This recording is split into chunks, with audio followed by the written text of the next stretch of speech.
भगवान की कथा और कीर्तन और भगवान के प्रसाद को ग्रहण करने के लिए। तो कहते हैं जीवन का हमारा उद्देश्य क्या है? जीवन का क्या उद्देश्य है हमारा?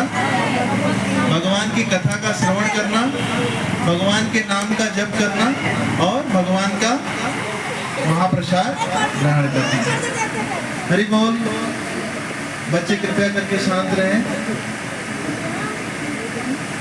तो ये तीन कार्य जो व्यक्ति करता है वह व्यक्ति जो है पाप कर्मों से बच जाता है, और जो तीन कार्य नहीं करता है वो निश्चित रूप से वो पाप कर्म ही कर रहा है।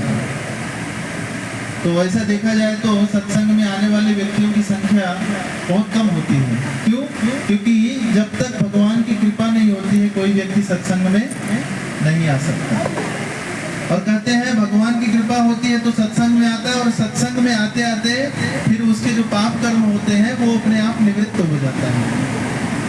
तो सत्संग में माया जो है रोकने का प्रयास करती है, आज थोड़ा आराम कर लो, सत्संग में आज नहीं जाएंगे, अगले संडे को चले जाएंगे, या आज थोड़ा सा तबीयत ठीक नहीं लग रहा है, घर पे बैठ के थोड़ा टीवी देखते हैं, आराम करते हैं। तो माया जो है हमको बहुत प्रयास करती है कि हम सत्संग में ना जाएं, क्योंकि वो भी क्या है, भगवान की शक्ति है। जो कोई बहुत बड़ा एग्जाम देता है तो बड़ा आसान होता है, क्या एग्जाम हो, सीए का एग्जाम हो, आईएएस का एग्जाम हो, या बहुत बड़ा कोई इंजीनियरिंग हो, आईआईटी का, ये बहुत आसान होता है क्या एग्जाम? ये कठिन होता है ना, हर कोई तो इसको क्लियर नहीं कर सकता ना। इसका मतलब क्या है, उसको थोड़ा परिश्रम करना पड़ता है, तब जाकर वो उस पोस्ट को प्राप्त करता है। आज कोई सीए बनता है, जब उतना आसान नहीं है सीए बनना। आज कोई अधिकारी बनता है, आईएएस या बीसीएस, या कोई आईआईटी का इंजीनियर बनता है, तो इतना आसान नहीं है, उसके लिए बहुत पढ़ाई करना पड़ता है। तो भगवान की भक्ति भी प्राप्त करना इतना आसान नहीं है, उसके लिए थोड़ा हमको तपस्या करना पड़ेगा। और वो तपस्या कलयुग में फिर भी हमारे लिए बहुत आसान है, बहुत आसानी से सत्संग उपलब्ध है यहाँ पर, बहुत आसानी से भक्तों का संग है उपलब्ध यहाँ पर, और बहुत आसानी से हमको जो है भगवान का महाप्रसाद मिल रहा है। तो ये हमको भाग्यशाली समझना चाहिए, अपने आप को हमें भाग्यशाली समझना चाहिए कि ये हमको बड़ी आसानी से प्राप्त हो रहा है। नहीं तो बहुत सारे ऐसे भक्त लोग हैं जो संग ढूंढ रहे हैं कि कहीं भक्त का संग मिले, मंदिर ढूंढ रहे हैं कहीं मंदिर मिले, 50-50 किलोमीटर 60 किलोमीटर वो रोज जा रहे हैं मंदिर, या कभी संडे को एक दिन भी जा रहे हैं, तो पूरा दिन उनका आने जाने में चला जाता है। फिर भी वो जाते हैं भगवान का दर्शन लेने के लिए, दर्शन लेना, भगवान का प्रसाद लेना, भगवान की कथा सुनना, इन सब के लिए वो इतने आतुर हैं। पर हमें अगर आसानी से मिल रहा है तो उसके लिए हमको भगवान का धन्यवाद देना चाहिए, और भगवान से प्रार्थना करना चाहिए कि प्रभु ये कार्य मेरा कभी छूटे ना। कौन से तीन कार्य हमने बताए अभी? भगवान का सत्संग, भगवान के श्रवण यानी नाम जप, और भगवान का महाप्रसाद। ये तीन कार्य व्यक्ति को निरंतर करते रहना चाहिए। तो आज उसी के संदर्भ में हम एक कथा सुनेंगे।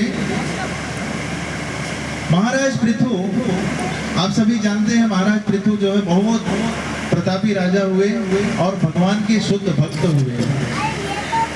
तो महाराज पृथु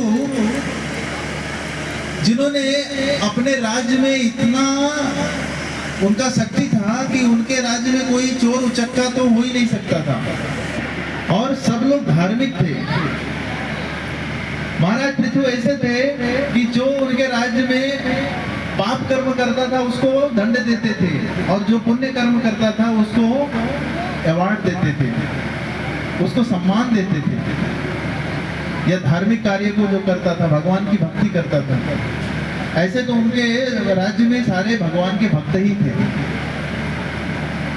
और वो इतना धार्मिक कार्यों में लग गए थे कि उन्होंने 100 यज्ञ करने का प्रायोजन कर लिया था। और आपको पता है 100 यज्ञ करने का फल क्या प्राप्त होता है? 100 यज्ञ जिसने कर लिया अपने जीवन में, वो कहाँ जाता है? वो स्वर्ग के राजा इंद्र का पदवी प्राप्त कर लेता है। तो सौ यज्ञ करने से इंद्र को क्या होता है? भय होने लगता है, डर लगता है इंद्र को। ये 100 यज्ञ पूरा हो जाएगा, इसका मतलब मेरा गद्दी चला गया। अभी हर व्यक्ति को क्या होता है? अपने पोजीशन को हिलने से खतरा हो जाता है, तो उसको भय हो जाता है, उसको भय होने लगता है। हर व्यक्ति भयभीत होता है अपने जीवन में, लेकिन भगवान का जब भक्त हो जाता है व्यक्ति, तब भयभीत नहीं होना चाहिए। अभी हम सुन रहे थे, प्रभु जी ने एक बहुत सुंदर भजन गाया, आप लोगों ने ध्यान दिया होगा उसमें भजन में, भजहु रे मन श्री नंद नंदन अभय चरणारविंद। हे मन, किसका भजन करो? श्री नंद नंदन। नंद नंदन कौन है? भगवान श्री कृष्ण है। यदि आप नंद नंदन का भजन करते हैं, उनका चरण कैसा है? उनका चरण हमको अभय प्रदान करता है। इस संसार में किसी को कोई अभय दान नहीं दे सकता, क्योंकि वो खुद भयभीत है। दूसरे को कैसे अभय दान प्रदान करेगा? लेकिन भगवान का जो चरण ग्रहण करता है, उसको भगवान क्या करते हैं? अभय दान दे देते हैं। भगवान उसको निडर बना देते हैं। आप देखिए, प्रहलाद महाराज 5 साल के बच्चे, ध्रुव महाराज 6 साल के बच्चे, निडर थे पूरी तरह से, कोई डर नहीं था उनको। ध्रुव महाराज 6 साल के बच्चे जंगल में निकल गए, सब डरा रहे उनको, अरे जंगल में शेर खा जाएगा तुमको, भालू चीता आपको खा जाएंगे, आप बच जाइए, जंगल बहुत खतरनाक होता है, बहुत नरभक्षी वहां पर जानवर होते हैं। लेकिन ध्रुव महाराज बिल्कुल निडर होकर निकल गए। क्यों? क्योंकि उनको भगवान का शक्ति प्रदान हुआ। तो जब हमको निडर बनना है अपने जीवन में, तो किसका शरण ग्रहण करना चाहिए? भगवान का। जैसे एक बच्चा है, अगर कमरे में है और अचानक से लाइट चली जाए, तो बच्चा क्या होता है? डर जाता है और क्या चिल्लाता है? पापा या मम्मी का नाम लेता है। लेकिन उसी समय अगर उसके मम्मी या पापा उसका हाथ पकड़ लेते हैं, तब क्या होता है? उसका डर चला जाता है। ऐसे ही अगर हमको कभी डर लगता भी है, अगर भगवान का चरण पकड़ के रखते हैं, तो हमारा डर चला जाता है। इसीलिए जीवन में सबके डर है। हर जीव जो है इस संसार में भयभीत है, लेकिन उस भय का, बीमारी का इलाज पता नहीं है किसी को। इस बीमारी का इलाज कहाँ से मिलेगा? उस बीमारी का इलाज यहीं पर मिलेगा, सत्संग से, कीर्तन से, नाम जप से और भगवान के महाप्रसाद से।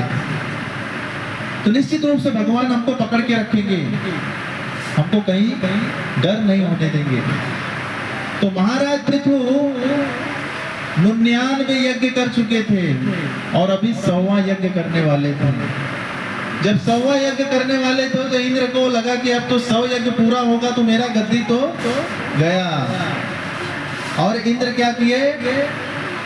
साधु का भेष धारण करके वो महाराज पृथु के यज्ञशाले में, अरे जहाँ पर उनका क्या बोलते हैं, घोड़े को जहाँ बांधा जाता है, अस्तबल बोलते हैं उसको, उस घोड़े के जहाँ पर उसको बांधा था, उस घोड़े को छोड़कर चुरा कर लेकर चले गए। और जब महाराज पृथ्वी को पितर ने देखा कि कोई तो वो उनके यज्ञ के घोड़े को चुरा कर लेकर भाग रहा है, तो वो भी जो है उसके पीछे भागने लगे।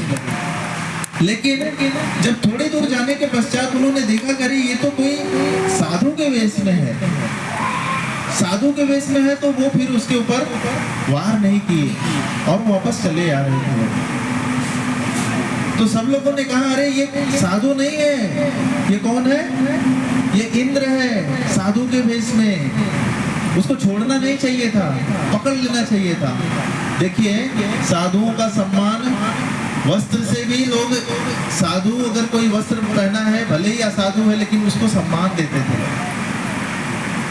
साधु का वस्त्र से भी सम्मान होता है, अगर नहीं भी साधु है तो भी वस्त्र से कितना सम्मान होता है साधु का। लेकिन इसका मतलब है ये नहीं कि हम साधु वस्त्र में हैं और गलत कार्य करें। साधु वस्त्र से भी सम्मान भगवान दिलाते हैं हमको। तो जिस चीज से हमको सम्मान मिल रहा है, उसका दुरुपयोग नहीं करना चाहिए। अपने जीवन में यदि हमको कुछ प्राप्त हुआ है भगवान की कृपा से, तो उसका दुरुपयोग करना मतलब भगवान के जो कृपा हमको मिली है उससे हम दूर चले जाएंगे। तब यहाँ पर महाराज पृथु ने फिर से यज्ञ प्रारंभ किया और भगवान जो है समझ गए कि महाराज पृथु अब जो है इंद्र को नहीं छोड़ेंगे। तो इंद्र को लेकर भगवान विष्णु क्या किए, महाराज पृथु के यज्ञशाला में पहुंच गए। देखिए भगवान जानते हैं, इंद्र की दुविधा को भी समझ गए और महाराज पृथु उनकी भी दुविधा को समझ गए। हमारे जीवन में बहुत सारी ऐसी दुविधाएं आती हैं जब हम समझ नहीं पाते हैं। एक्चुअली देखा जाए तो वास्तविक रूप से महाराज पृथु भी भगवान के भक्त हैं और इंद्र भी भगवान के भक्त हैं, दोनों भी भगवान के भक्त हैं। लेकिन कभी कभी ऐसी स्थिति आ जाती है कि अपने बचाव के लिए कोई ऐसा कार्य करना पड़ जाता है। इंद्र कभी कभी चोरी भी करते दिखते हैं, लेकिन वो भक्त ही हैं एक तरीके से। लेकिन देखिए इंद्र को बचाने के लिए, क्योंकि इंद्र को पदवी चाहिए और महाराज पृथु तो उनको पदवी की कोई जरूरत नहीं है, वो तो ऐसे ही यज्ञ कर रहे हैं, उनको तो ऐसे ही मान सम्मान प्रतिष्ठा मिली हुई है, ऐसे ही भगवान ने उनको सब ख्याति दे दी है। जो भक्त होता है कभी भगवान उसको जब भक्ति देते हैं तो उसको और से और कुछ मान सम्मान प्रतिष्ठा के लिए स्पर्धा नहीं करता। वो मुझे यहाँ सम्मान नहीं मिला, मुझे ये मिलना चाहिए था, मुझे वो नहीं मिला, इसकी अभिलाषा नहीं रखता वो। उसको पता है भगवान ने जो मुझे दिया है वो बहुत ही दिया है, मेरी इतनी स्थिति नहीं थी फिर भी भगवान ने मुझे बहुत कुछ प्रदान किया है। तो पृथु महाराज तो वैसे ही सब कुछ प्राप्त कर चुके थे। तो भगवान इंद्र को लेकर वहां पहुंच गए यज्ञशाला में, और जैसे ही देखो यज्ञशाला में पहुंचे तो महाराज पृथु ने देखा भगवान को, तुरंत उठ खड़े हुए और उनको दंडवत किए, प्रणाम किए। जीवन का उद्देश्य हमारा तब पूरा हो जाता है जब अगर भगवान को हम देख लेते हैं या भगवान का दर्शन हमें मिल जाता है। अब प्रश्न ये उठता है कि भगवान का दर्शन तो हमको मिल नहीं रहा है, अभी हम उस स्थिति में नहीं पहुंचे हैं कि हमको भगवान का दर्शन हो। लेकिन ऐसा मतलब ये नहीं समझना चाहिए कि भगवान का दर्शन हमको साक्षात मिलेगा तभी भगवान हम समझेंगे। हमें जीवन में भगवान की कृपा मिल रही है, भक्तों का संग मिल रहा है, भगवान का नाम जप कर रहे हैं, भगवान की कथा श्रवण कर रहे हैं, इसका मतलब है भगवान के साथ हमारा संबंध ही बन रहा है, भगवान हमारे साथ है, प्रत्यक्ष या अप्रत्यक्ष रूप से भगवान हमारा साथ दे रहे हैं। तो जब महाराज पृथु ने देखा भगवान को, भगवान के सामने दंडवत किए और साथ में इंद्र को भी देखा, इंद्र जो है बड़ी विनम्रता पूर्वक जो है उन्होंने महाराज पृथु का पैर पकड़ा। देखिए जब कोई अपराधी होता है तो उसको अगर सामने से क्षमा मांग लेता है तो जो बुद्धिमान व्यक्ति है, जो विद्वान व्यक्ति है या जो भक्त है वो क्षमा कर देता है। क्षमा जो कहते हैं एक भक्त का मुख्य लक्षण होना चाहिए। मान लीजिए किसी ने गलती कर दी तो ऐसा नहीं सोचना चाहिए इसने गलती कर दी अब इसको कभी मैं क्षमा नहीं करूंगा, लेकिन अगर वो सामने से क्षमा मांग रहा है तो उसको क्षमा कर देना चाहिए। ये सबसे बड़ा गुण होना चाहिए, तभी भगवान हमसे प्रसन्न होंगे। तो देखिए महाराज पृथु ने तुरंत इंद्र को क्षमा कर दिया, कभी एक बार भी नहीं सोचा कि मैं 99 यज्ञ कर चुका हूँ, एक यज्ञ के लिए इंद्र मेरा रुकावट कर रहा है, इसको मैं क्षमा नहीं करूंगा। कभी कभी हमारे जीवन में होता है ना ऐसा। अभी किसी का सेंचुरी बनना है, सचिन तेंदुलकर का 99 रन बन गया और किसी ने उनको आउट करा दिया, वो हमेशा इसे देखेगा, बोलेगा मेरा एक सेंचुरी बनने से इसने रोक दिया, बोलेगा कि नहीं। लेकिन यहाँ 99 यज्ञ कर चुके हैं पृथु महाराज, एक यज्ञ के लिए इंद्र आके सामने से माफी भी मांग रहे हैं। अभी घोड़ा चुरा के तो ले गए, माफी भी मांग रहे हैं और महाराज पृथु कुछ नहीं, हृदय में कुछ नहीं उनके प्रति, इंद्र के प्रति थोड़ा सा भी दुर्व्यवहार नहीं, थोड़ा सा भी द्वेष नहीं, थोड़ा सा भी ईर्ष्या नहीं। इसी को भक्त कहते हैं। भक्त अपने जीवन में किसी के प्रति थोड़ा भी द्वेष नहीं, ईर्ष्या नहीं, कुछ भी नहीं रखता। उसको पता है ये सब रखने से भगवान यहाँ से निकल जाएंगे, हृदय से एक बार निकल गए भगवान वापस नहीं आएंगे। फिर भगवान आते हैं तो बहुत संभाल के रखना पड़ता है उनको। आप अगर अपने घर में किसी अच्छे घर को साफ सुथरा रखे हो और कोई मेहमान आता है और बाद में उसी के सामने उस कचरा फेंकना चालू कर देते हो, क्या वो मेहमान रुकेगा वहाँ पर? वो बोलेगा यार मेरे सामने गंदगी कर रहे हो, वो वहाँ से उठ के चला जाएगा, दोबारा नहीं आएगा फिर वो। तो भगवान जब हमारे हृदय में रह रहे हैं तो इसका मतलब है हमारे जो अनर्थ हैं उनको निकालना है। अगर अनर्थ रखेंगे तो भगवान नहीं रुकेंगे वहां पर, भगवान चले जाएंगे। खास करके भक्तों के साथ कोई भी जीव हो, हमको किसी भी जीव के प्रति ईर्ष्या द्वेष नहीं रखना चाहिए। अगर किसी ने अपराध भी किया, गलती भी की, तो उसको क्षमा कर देना चाहिए। इससे हमारा स्तर बढ़ जाता है, भगवान की नजर में हम और ऊपर उठ जाते हैं, क्योंकि क्षमा करने वाला हमेशा श्रेष्ठ होता है। क्षमा करने वाला कभी छोटा नहीं होता, बहुत श्रेष्ठ होता है। तो महाराज पृथु ने उनको, इंद्र को क्षमा कर दिया और भगवान को दर्शन पाकर इतने प्रसन्न हो गए कि हे प्रभु, मेरे इस यज्ञ का फल मिल गया मुझे। मेरे यज्ञ का फल क्या था? हर व्यक्ति के जीवन का उद्देश्य क्या है? जीवन का उद्देश्य क्या होना चाहिए अपने? अगर भगवान प्राप्त हो गए मतलब हमारे जीवन का उद्देश्य पूर्ण हो गया। और अगर हमने सब कुछ प्राप्त कर लिया और भगवान को ही प्राप्त नहीं किया तो समझिए हमारे जीवन का उद्देश्य अधूरा रह गया। एक लाइन आपने और सुना था भजन में, कमल दल जल जीवन टलमल। हमारा जो जीवन है वो कैसा है? आपने देखा है कमल के ऊपर पानी ऐसा बूंद गिरता है, कैसा वो हिलता डुलता रहता है? देखा है किसी ने? कमल के पत्ते पर पानी ऐसा गिरता है और वो हिलता डुलता रहता है जैसे हवा चलती है। ज़्यादा देर तक रुकता नहीं है वो। हवा अगर तेजी से चली तो वो पानी उड़ कर बिखर जाता है, गिर जाता है। हमारा जीवन भी वैसा ही है। हमारे जीवन को ऐसा नहीं सोचना चाहिए कि हम पूरा लंबा बड़ा प्लान बना के रखें, हम ये करेंगे भविष्य में, वो करेंगे भविष्य में। हमारे भविष्य का कहते हैं ना कि जीवन का कुछ ये नहीं है, गारंटी नहीं है। तो जितना जीवन है उसको कहाँ पर लगाना चाहिए? हमें भगवान की सेवा में लगाना चाहिए। ये महाराज पृथु हमको शिक्षा दे रहे हैं। भगवान विष्णु इतने प्रसन्न होते हैं, महाराज पृथु से कहते हैं आपने सब कुछ प्राप्त कर लिया महाराज पृथु, आपने अपने जीवन में सब कुछ प्राप्त किया, आपने इतने यज्ञ किए, इतने धर्म के कार्य किए, इतना सारा आपने इस संसार में जितने भी भक्ति पूर्वक कर्म होते थे सब कर डाले आपने। आप कुछ अधूरा नहीं है आपके जीवन में, अब सब कुछ प्राप्त किया आपने। और हे महाराज पृथु, जो व्यक्ति अपने वृत्ति पूर्वक कर्म, यानी जो उसका स्वभाव है, एक व्यक्ति का क्या स्वभाव होना चाहिए? जो व्यक्ति जैसा स्वभाव का है, जो कर्म कर रहा है उसको वो कर्म करना चाहिए। लेकिन उस कर्म के फल को किसको अर्पित करना चाहिए? भगवान को।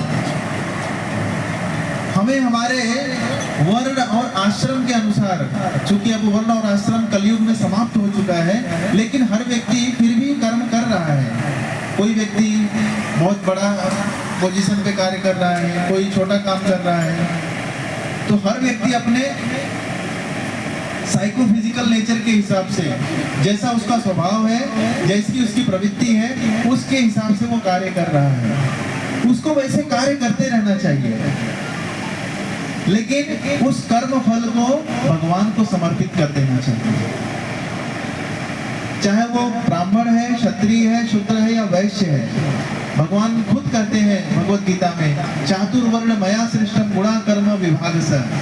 ये जो 4 वर्ण और 4 आश्रम बनाए हैं, गृहस्थ, ब्रह्मचारी और वानप्रस्थ सन्यास, ये 4 वर्ण और 4 आश्रम मेरे द्वारा ही बनाए गए हैं अर्जुन। और 4 वर्ण और 4 आश्रम का उद्देश्य क्या है? मुझे प्राप्त करना है। आप चाहे जिस वर्ण या जिस आश्रम में रहो, आपका उद्देश्य क्या होना चाहिए? भगवान को प्राप्त करना। तो अपने जीवन में हम जो भी कार्य करते हैं, हमको वो सब कुछ भगवान को प्रदान करना चाहिए। यदि हम अपने कार्य को भगवान को समर्पित नहीं करते हैं तो उससे क्या मिलेगा हमको? उससे हमको पाप कर्म लगता है, क्योंकि हम कर्म बंधन में फंस जाते हैं। और जब हम कर्म बंधन में फंसते हैं तो क्या होता है, पुनरति जननम पुनरति मरणम पुनरति जठनी जठरे शयनम। बार बार उस कर्म को, फल को हमको प्राप्त करने के लिए अगर हमने पाप कर्म किया तो उसके पाप कर्म को भी भोगने आना पड़ेगा, पुण्य कर्म किया तो उसके पुण्य कर्म को भी भोगने आना पड़ेगा। लोग प्रश्न करेंगे कि तो पुण्य कर्म करेंगे तो अच्छा मुझे भोगने को मिलेगा, लेकिन आप अच्छा भोगोगे तो फिर कुछ ना कुछ गलत भी तो होगा। देखिए, कोई भी अच्छी चीज करने के पीछे कुछ ना कुछ गलती भी होती है। अभी हम गाड़ी से जा रहे हैं, फिर नीचे कितने सारे कीड़े मकोड़े छोटे जानवर होते हैं, वो मर जाते हैं, तो हमको पता चलता है क्या वो मर रहे हैं? वो जीव है ना, भगवान की दृष्टि में वो भी जीव है। उनकी हत्या हो रही है तो उस हत्या का पाप तो हमें भुगतना पड़ेगा। इसलिए व्यक्ति को अपने कर्म को, कर्म फल को क्या करना चाहिए, भगवान को समर्पित कर देना चाहिए। और जो व्यक्ति अपने कर्म फलों को भगवान को समर्पित कर देता है, भगवान क्या करते हैं, सर्वधर्मान परित्यज्य माम एकम शरणं व्रज अहम तमाम सर्व पापेभ्यो मोक्षयिष्यामि मा शुचः। भगवान कहते हैं सभी धर्मों को छोड़कर अपने कर्म के फलों को मुझे त्याग दो, मेरे को समर्पित कर दो, तुम्हारे सभी पाप कर्मों से क्या करूंगा, मैं तुम्हें मुक्त कर दूंगा। क्योंकि हमारे पाप कर्मों से कोई मुक्त नहीं कर सकता हमें। यदि हमारा पाप हुआ है तो कोई भी मुक्त नहीं कर सकता हमें, केवल भगवान को छोड़कर। इसकी गारंटी भगवान भगवत गीता में दे रहे हैं हमें। तो हमें ये समझना होगा कि भगवान को अगर हम देते हैं अपने कर्म फलों को तो हम बहुत फायदे में रहते हैं। और रही बात है कि हमारे जीवन में सुख और दुख, ये तो हमारे प्रारब्ध के अनुसार हमको प्राप्त होते हैं। जितना हमारा पूर्व जन्म का प्रारब्ध है उसके अनुसार हमको सुख दुख, पति पत्नी, बच्चे, धन संपत्ति, घर, गाड़ी, बंगला, ये सब कुछ उसी अनुसार हमको प्राप्त होता है। ऐसा नहीं सोचना चाहिए कि मैं गलत कार्य करके धन कमा लूं और इसके बाद मैं बहुत बड़ा आदमी बन जाऊंगा। नहीं, गलत कार्य करने से हम बड़ा आदमी नहीं बनेंगे। हमारे गलत कर्मों का परिणाम फिर हमारे सभी सारे जीवन में दुख ही दुख लेके आने वाला है। हमको जो कुछ प्राप्त होगा वो हमारे पूर्व जन्म में जो हमने कर्म किया है, सत्कर्म किया है, उसके अनुसार भगवान हमको उसका परिणाम देने वाले हैं। तो हमको क्या करना चाहिए, हमको हमारा जो कर्तव्य है उसको पालन करना चाहिए, लेकिन गलत कर्म नहीं करना चाहिए। भगवत गीता में कहा जाता है कर्म, अकर्म और विकर्म। तो हमको अकर्म करना चाहिए। अकर्म यानी जो भी कार्य हम करें उसको किस भगवान को समर्पित कर देना चाहिए, क्योंकि कर्म में भी बंधन लगता है। पुण्य कर्म होगा, आपको पुण्य कर्म यहाँ पर भुगतने आना पड़ेगा। और विकर्म जो होता है वो पाप कर्म होता है। विकर्म का अर्थ है कि जो शास्त्र में बताया गया है उसके विरोध में हम जाकर कार्य कर रहे हैं। आजकल शास्त्र को कोई मानता नहीं है। शास्त्र को लोग बोलते हैं अरे ये पुराने जमाने की बात है, अभी शास्त्र में ये सब कौन मानता है आज। देखिए, आप अगर नहीं मानेंगे इसका मतलब है आप बच जाएंगे क्या। अभी यहाँ पर ट्रैफिक पुलिस है, यहाँ पर ट्रैक है, कोई कह रहा है गाड़ी आ रही, भाई बच जाओ, सीधा यहाँ से जाओ, ब्रिज क्रॉस करके जाओ। नहीं नहीं, मैं चला जाऊंगा इधर से। गलत है कि नहीं गलत है? आप जाओगे लेकिन हो सकता है एक्सीडेंट हो जाए आपका। तो नियम बनाया गया है उसको पालन करने के लिए। भगवान ने जो सिद्धांत बनाए हैं, वैदिक सिद्धांत जो बनाया गया है हमारे शास्त्रों में, वो इसीलिए बनाया गया है कि जीव उसका पालन करे। और यदि उसका पालन जीव नहीं करेगा उसको दंड भुगतना पड़ेगा, फिर बच नहीं सकता वो। जब हमारे जीवन में दुख आते हैं तब हम समझते हैं कि हमने तो कुछ गलत को किया नहीं है, फिर हमारे जीवन में ऐसा क्यों हो रहा है। देखिए, जब हम गलत करते हैं तब हम किसी को बताते नहीं हैं कि मैं कुछ गलत कर रहा हूँ, लेकिन भगवान को तो सब पता है ना। हमारे हर कर्मों का लेखा जोखा भगवान के पास रिकॉर्ड हो जाता है। इसीलिए एक बुद्धिमान व्यक्ति ये सोचता है कि भगवान हमेशा सब कुछ देख रहे हैं, इसीलिए मुझे कोई भी कार्य गलत तरीके से नहीं करना चाहिए। एक भी गलत कार्य करेंगे उसका परिणाम हमको भुगतना पड़ेगा, हम अपने जीवन को कष्ट में डाल देंगे। और हम नहीं जानते एक हमारा गलत कार्य कितना भयंकर परिणाम ला सकता है। आपको पता है कर्ण जैसा इतना धुरंधर धनुर्धारी एक गलत कार्य हो गया उससे, उसने द्रौपदी को क्या कहा था? द्रौपदी को वेश्या कहा था उसने, और उसने ही कहा था दुशासन को कि उसको बाल पकड़कर खींच के लाओ भरी सभा में। ये आइडिया किसने दिया था? कर्ण ने दिया था। देखिए उसका पूरा क्या हो गया, सब आयु छीड़ हो गया उसका, बल छीड़ हो गया उसका, तेज छीड़ हो गया उसका। आप ये समझ लीजिए जो भी व्यक्ति पाप कर्म में प्रवृत्त हो जाता है उसका आयु छीड़ हो जाता है, बल छीड़ हो जाता है, उसकी तेज छीड़ हो जाता है, उसका शक्ति सौंदर्य सब कुछ छीड़ हो जाता है। इसीलिए पाप कर्म की प्रवृत्ति से हमको बचना चाहिए, और भगवान की भक्ति में जब लगेंगे तभी हम पाप कर्म की प्रवृत्ति से बच सकते हैं। दूसरा कोई चारा नहीं है। हमको ऐसा नहीं सोचना चाहिए कि आज से मैं पाप कर्म बंद कर दूंगा, लेकिन आपको पता ही नहीं है पाप कर्म बंद कैसे करेंगे। हमारी इंद्रियां इतनी मजबूत हैं, ये सांप की तरह है, इतनी जहरीली है, इतनी विषैली है कि आप जो चीज नहीं चाहोगे उसी को वो करने का प्रयास करेंगे। ये पागल हाथी की तरह है। पागल हाथी को आप पकड़ सकते हैं क्या? वो पागल हाथी जब पागल होता है तो जंगल में तोड़ फोड़ मचा देता है, पूरा जानवर सब भाग जाते हैं डर के मारे। ऐसे ही हमारी इंद्रियां हैं, इतनी प्रबल है, इतनी शक्तिशाली है कि आप इसको नियंत्रण में नहीं रख सकते। इसको नियंत्रण में रखने का एक ही उपाय है, और वो क्या है? भगवान की भक्ति।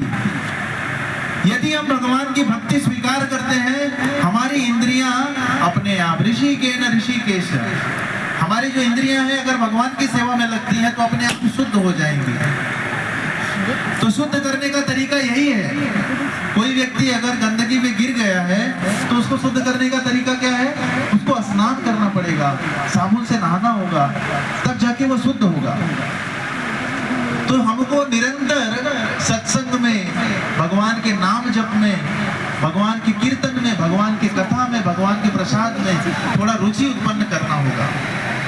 निश्चित रूप से ये उत्पन्न नहीं होगा क्योंकि हमारी इंद्रियां इतनी विषैली हो चुकी हैं कि हमने आदत लगा दी है उसको। इस आदत को छुड़ाना थोड़ा कठिन होगा, लेकिन फिर भी हमको ये समझना होगा कि अगर कोई बुद्धिमान व्यक्ति है वो समझेगा कि यदि मैं इसे नहीं छुड़ाऊंगा तो आगे जाकर ये मेरे लिए भयंकर परिणाम होगा। एक बच्चा अगर पढ़ने में कमजोर है तो उसको शुरू से उसके ऊपर ध्यान देना पड़ता है। अगर सोचेंगे छोड़ दो अभी एग्जाम आएगा तब देख लेंगे, एग्जाम आएगा तो क्या देखेंगे बताइए? वो फेल हो जाएगा। बच्चा कमजोर है तो शुरू से ध्यान देंगे तो धीरे धीरे हो सकता है एग्जाम तक वो पढ़ाई करके थोड़ा कुछ अच्छी तैयारी कर लेगा। तो हमको पता होना चाहिए हमारी स्थिति क्या है। यदि हम अपनी स्थिति के बारे में जान जाएंगे तो उस हिसाब से हम अपने कर्म में लगेंगे और भक्ति धीरे धीरे हम और बढ़ाएंगे, भक्तों का संग बढ़ाएंगे। भक्तों का संग कलयुग में बहुत जरूरी है। भक्तों के संग के बिना कुछ नहीं हो सकता हमारे जीवन में। भक्ति में बढ़ने का सबसे सरल उपाय जो है वो यही है कि हम भक्तों के संग में रहें। कहते एक अकेला बहुत तेजी से भाग सकता है लेकिन ज्यादा दूर नहीं जा सकता। अकेले आप जाएंगे तो बहुत दूर नहीं जा पाएंगे, लेकिन संग में जाएंगे तो बहुत लंबा जा सकते हैं आप। इसीलिए सत्संग की महिमा बताई गई है। सत्संग की महिमा जो है बहुत सारे शास्त्रों में, पुराणों में इसकी महिमा बहुत भूरी भूरी बताई गई है कि जो व्यक्ति सत्संग में आता है निश्चित रूप से वो बहुत पुण्यवान व्यक्ति है। वो अपने पूर्व जन्म में कुछ ना कुछ उसने अज्ञात स्वीकृति के द्वारा या कैसे भी करके साधु संतों की कृपा के द्वारा उसको यह फल प्राप्त हुआ है, जिसका परिणाम यह हुआ है कि उसे सत्संग प्राप्त हुआ है। सत्संग प्राप्त होना इतना साधारण नहीं है। देखिए हम कितने लोगों को बुलाते हैं, प्रभु जी, माता जी सत्संग में आइए, संडे को हमारा प्रोग्राम होता है, प्रसाद भी है यहाँ पर, कथा कीर्तन महाप्रसाद आप आनंद लीजिए, लेकिन नहीं आएंगे वे क्योंकि उनकी इंद्रियां इतनी प्रबल हो चुकी हैं इंद्रिय भोग में, वो सोचेंगे आराम करेंगे, सत्संग में क्या जाएंगे, आराम करेंगे। इंद्रियों को जितना आराम हम देंगे उतना ये और आराम मांगेगी हमसे। इसीलिए हमको इसको क्या करना चाहिए, संयमित रखना चाहिए, संतुलन रखना चाहिए। हमारे जीवन में यदि संतुलन नहीं होगा तो क्या होगा, सब डिस्टर्ब हो जाएगा थोड़ा। संतुलन बहुत आवश्यक है। जैसे देखिए ये प्रकृति है, प्रकृति संतुलन ना बनाए तो सब गड़बड़ हो जाए।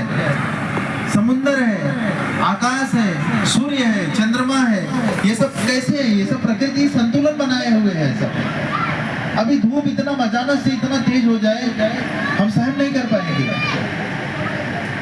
बारिश एकदम तेजी से आ जाए हम सहन नहीं कर पाएंगे। समुद्र क्या है, अपनी सीमा को पार कर जाए क्या होगा, अभी प्रलय आ जाएगा। इसीलिए वो संतुलन में रहते हैं। ये हमको सिखाते हैं कि हमको अपना जीवन संतुलित रखना चाहिए। देखिए हर व्यक्ति को जीवन में अपने कुछ कर्तव्य हैं वो करना है, लेकिन कर्तव्य के साथ साथ ये भी हमारा मुख्य कर्तव्य है कि हमें भगवान का भक्ति भी करना है। या यूँ कहे तो हमारा शुरुआत ही, प्रारंभिक जो हमारा दिन शुरू होता है वो भगवान की भक्ति से ही शुरू होना चाहिए। और आप देखिए आपके जीवन में निश्चित रूप से बदलाव आएगा। यदि हम अपना जीवन ही भगवान की भक्ति से शुरू करते हैं, दिन का प्रारंभ ही भगवान की भक्ति से करते हैं, आपके जीवन में निश्चित रूप से बदलाव आएगा। आप शांत रहेंगे। देखिए आजकल काम करना, ऑफिस में जाना, व्यवसाय करना कितना कठिन हो गया है। इतना ऐसे लोग हो गए हैं, इतना राजनीति हो गया है, पॉलिटिक्स हो गया है कि समझ में नहीं आता कैसे डील किया जाए उनके साथ। लेकिन यदि हम माला करके जाते हैं, भगवान के नाम का जप करते हैं, भगवान का थोड़ा सा अर्च विग्रह का सेवा करते हैं, तो हम क्या करते हैं, भगवान से आशीर्वाद लेकर जाते हैं। और जब भगवान से आशीर्वाद लेकर जाते हैं तो भगवान हमको सुरक्षा प्रदान करते हैं। ऐसी छोटी छोटी बातों से क्या होता है, हमको भगवान सुरक्षा प्रदान करते हैं। नहीं तो आप देखिए छोटी छोटी बातों को लेकर झगड़ा होता है, झगड़ा होने के बाद वो झगड़ा कितना बड़ा हो जाता है। सहनशीलता खत्म हो रही है धीरे धीरे लोगों की, सहनशीलता खत्म हो, छोटी सी बात को लेकर इतना बड़ा झगड़ा। तो ये भक्त को कभी कभी ऐसी छोटी छोटी बातों से उसको इग्नोर कर देना चाहिए। मेरा बुद्धि, मेरा मन क्या है, दूषित ना हो, इसलिए छोड़ दो, हमें भक्ति में आगे जाना है। देखिए हर एक व्यक्ति का अपना अपना अलग अलग गोल है, अपना अपना अलग अलग लक्ष्य है। हर एक व्यक्ति को अपना लक्ष्य पता होना चाहिए, मुझे जाना कहाँ है। यदि आपको पता ही नहीं है, आप स्टेशन पे टिकट निकाल लिए हैं, स्टेशन मास्टर को बोले टिकट दे दीजिए, बोले कौन सा टिकट दूं भाई, पता नहीं मुझे, बस दे दीजिए। और बोले पागल हो क्या, आपको पता नहीं कौन सा टिकट दूं मैं, आपको लक्ष्य ही नहीं पता, आपको जीवन में करना क्या है, तो आप कंफ्यूज रहेंगे, आप घूमेंगे इधर उधर। लेकिन आपका अगर लक्ष्य पता चल गया कि मुझे भगवान को प्राप्त करना है, भगवत धाम जाना है, भक्तों का संग करना है, भगवान के लिए कुछ सेवा करना है, ये लक्ष्य अगर पता चल जाएगा तो निश्चित रूप से हम बाकी चीजों में नहीं पड़ेंगे, क्योंकि हमारा लक्ष्य क्लियर है। प्रभुपाद जी देखिए उनका लक्ष्य बिल्कुल स्पष्ट था। बहुत लोगों ने उनको मना किया, आप विदेश मत जाइए, ये समय नहीं है, ये उम्र नहीं है विदेश जाने का। इस समय तो लोग आराम करते हैं। 70 साल की उम्र में कोई विदेश जाएगा? बूढ़ा व्यक्ति कोई जाकर विदेश में क्या करेगा? जवान लोग जाते हैं वहां पर। लेकिन प्रभुपाद जी को लक्ष्य पता था, और जो अपने लक्ष्य को लेकर स्पष्ट है, भगवान उसका मार्गदर्शन भी करते हैं। देखिए भगवान निश्चित रूप से हमारा मार्गदर्शन करेंगे यदि हम भगवान को समर्पित हैं तब। भगवान को समर्पित होने से हमारा सब कार्य एकदम सफल हो जाता है। सारा कार्य जो है भगवान हमारा सफल बना देते हैं, और जीवन का जो उद्देश्य है वो हमारा पूर्ण हो जाता है। नहीं तो जीवन का उद्देश्य खाली हम ये सोचेंगे कि आहार, निद्रा, भय और मैथुन, ये 4 प्रकार के कार्य में हम लगे रहेंगे तो क्या होगा, हमारे जीवन का उद्देश्य पूर्ण नहीं होगा। हम परिश्रम करते रहेंगे, उसका परिणाम नहीं मिलेगा, और फिर क्या होगा, हम परेशान रहेंगे हमेशा। तो हम हमारी परेशानी का मुख्य कारण यही है कि हम भगवान की भक्ति में पूरी तरह से भगवान के ऊपर श्रद्धा नहीं रख रहे हैं। जब हमारी श्रद्धा पूरी हो जाएगी भगवान के ऊपर, हमारे जीवन में जो कुछ आने दो, कठिनाई भी आएगी, अच्छा भी कुछ होगा, तो भी हम शांत रहेंगे। कहते हैं भक्त जो होता है वो उद्विग्न नहीं होता। उसके जीवन में अगर बहुत कुछ अच्छा सफल भी हो जाता है तो भी वो शांत रहता है, अगर दुख भी मिल जाता है तो भी वो शांत रहता है, क्योंकि वो जानता है ये दोनों देने वाले कौन है? भगवान ही है। क्योंकि भगवान के बिना मेरे जीवन में कुछ भी नहीं आएगा। एक बार प्रभुपाद जी को उल्टा सीधा कुछ कह दिया और भक्त लोग थोड़ा बहुत क्रोधित हो गए। उन्होंने कहा कि प्रभुपाद इस व्यक्ति के साथ मेरा पूर्व जन्म का कुछ लेखा जोखा होगा, इसके कारण वो आज ऐसा कह रहा है। तो हमें अगर जीवन में कभी कुछ कष्ट मिल रहे हैं किसी कारण से, तो हमको ये समझना चाहिए ये हमारे प्रारब्ध हैं। इसको चुपचाप भगवान की कृपा से समझकर उसको स्वीकार कर लेना चाहिए और भगवान पर भरोसा रखना चाहिए कि भगवान निश्चित रूप से आगे सब ठीक करेंगे। अंततोगत्वा हमें भगवान पर ही आश्रित होना है, ये आपको समझना चाहिए। अगर हमारी बुद्धि में ये घुस गया कि सब कुछ भगवान की कृपा पर ही आश्रित है, तो हम बहुत ज्यादा उठापटक नहीं करेंगे, बहुत ज्यादा अपना दिमाग नहीं चलाएंगे। लेकिन हम चाहे कितना भी दिमाग चला ले, भगवान के सामने हमारा दिमाग नहीं चलता। आखिर में देखिए इंद्र ने बहुत दिमाग लगाया, घोड़ा चोरी करके ले गए, साधु वेश में आए, लेकिन उनको समझ में आ गया मैं बच नहीं सकता। पृथु महाराज का जो लड़का है वो अगर पकड़ लेगा तो हमको दंड भी देगा और अंत में मेरी गद्दी भी चली जाएगी। तो इंद्र क्या किए, समझ गए अभी सरेंडर होना पड़ेगा मुझे, और कहाँ चले गए वो? सीधा भगवान विष्णु के पास गए और सरेंडर हो गए। तो शरणागति में हमको ज्यादा सुख है। भगवान की शरणागति अगर हम लेते हैं तो हमको ज्यादा सुख प्राप्त होता है। एक सही पत्नी कौन है? जो अपने पति की शरणागत हो जाती है, उसका वो पति की सेवा करती है, पति को अच्छे प्रकार से उसको सुखी रहने का प्रयास करती है, तो पति उसकी निश्चित रूप से देखभाल करेगा। लेकिन वही पत्नी अगर पति से रोज झगड़ा करे, रोज उसके विपरीत कुछ कार्य करे, तो पति भी क्या करेगा? वो ध्यान नहीं देगा उसकी तरफ। तो एक सही पत्नी की जो परिभाषा है वो पति की सेवा करके ही उसको प्रसन्न करने का एक जो तरीका है, उससे जानती है कि अगर मेरा पति प्रसन्न रहेगा तो मैं भी प्रसन्न रहूंगी, वो संतुष्ट रहेगा तो मैं भी संतुष्ट रहूंगी। तो यदि हम भगवान को संतुष्ट रखते हैं, कृष्ण तुष्टम जगत तुष्टम, यदि भगवान संतुष्ट है हमारे कार्य से, तो समझ लीजिए किसी और की संतुष्टि की हमें कोई आवश्यकता नहीं है। हमारे जीवन में हम सब प्रकार से संतुष्ट रहेंगे। तो ये जानना बहुत ही आवश्यक है हमारे लिए। और भगवान की संतुष्टि के लिए हमको जो भी हम कर सके, छोटा मोटा प्रयास हमको करना चाहिए। आप सभी जानते हैं जब राम सेतु का निर्माण हो रहा था तो बड़े बड़े बंदर सब बड़ा बड़ा वृक्ष, बड़ा बड़ा पहाड़ उठा उठा के फेंक रहे थे, और उसमें एक छोटी सी गिलहरी भी थी जो छोटा छोटा कंकड़ ला के फेंक रही थी।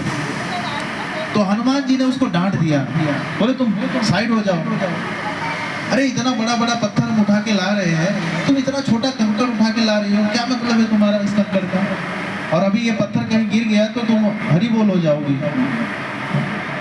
हट जाओ तुम। तो गिलहरी क्या हुई, रोते रोते वो भगवान श्री राम के पास गई और उसने कहा प्रभु देखिए हनुमान जी मुझे, मैं सेवा कर रही थी आपके लिए थोड़ा, हनुमान जी ने मुझे डांट दिया।